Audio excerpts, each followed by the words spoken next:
তাদেরকে জুমার আগে 10 মিনিট, 20 মিনিট, 30 মিনিট উপদেশ দেওয়া হবে। ইমাম সাহেব কোনটা হালাল কোনটা হারাম, সে কিভাবে চলবে, কিভাবে তার ভিতরের আমিত্বকে দূর করবে, কিভাবে সে মানুষ হবে, এই সবগুলো আলোচনা হবে জুমার মসজিদে। আর সে এইগুলো শুনে 1 সপ্তাহ খোরাক মসজিদ থেকে নিয়ে যাবে। আগামী শুক্রবারের আগ পর্যন্ত সে ভালো মানুষ হয়ে চলার খোরাক নিয়ে যাবে। এই জন্য এই বয়ান গুলো দেওয়া হয়েছে। আমরা যদি বয়ান গুলো শুনি যাতে মানুষ হবো কিভাবে? বয়ান শুনলে তো মানুষ হবে, কথা শুনলে তো মানুষ হবে। অনেক আল্লাহর বান্দারা মাইক দিয়ে তো শোনা যাচ্ছে।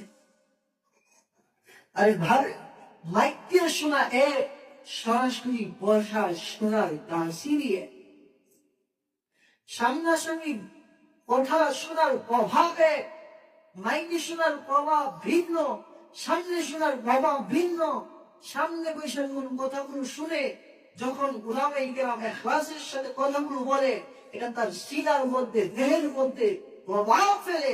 মাইকে প্রভাব ফেলে না, সে তো খেয়াল দিয়ে শুনে না। এই যে উলামায়ে কেরামের সহবত, এটাকে বলে আহলুল্লাহর সহবত, আল্লাহ ওয়ালাদের সহবত। এই সহবত মানে সংস্পর্শের বাংলা। এগুলো আমাদের ভিতরে না থাকার কারণে আমাদের দিন মরে যাচ্ছে, আমাদের দোয়া কবুল হচ্ছে না, আমাদের ইবাদত কবুল হচ্ছে না, আমাদের নামাজ জিকির আজকার কবুল হচ্ছে না। এর একমাত্র কারণ হলো আমরা এইগুলো সুন্নত তরিকায় শিখছি না।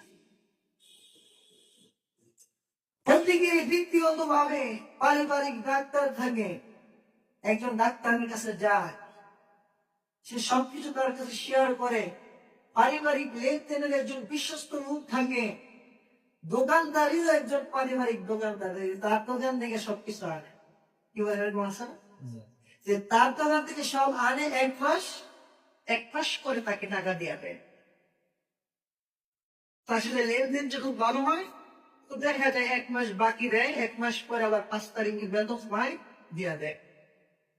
পারিবারিক দোকানদার। আবার প্রত্যেকের ব্যক্তিগত একজন মানুষ আছে, যার কাছে সে মনের সব কষ্ট দুঃখ বলে। কিন্তু আমাদের আত্মা, যেটা মেইন রূহ, আমাদের রূহের ইসলামের জন্য আমি কি এখন একজন কামেল পীরে কামেল একজন মুর্শিদের কাছে গেছি?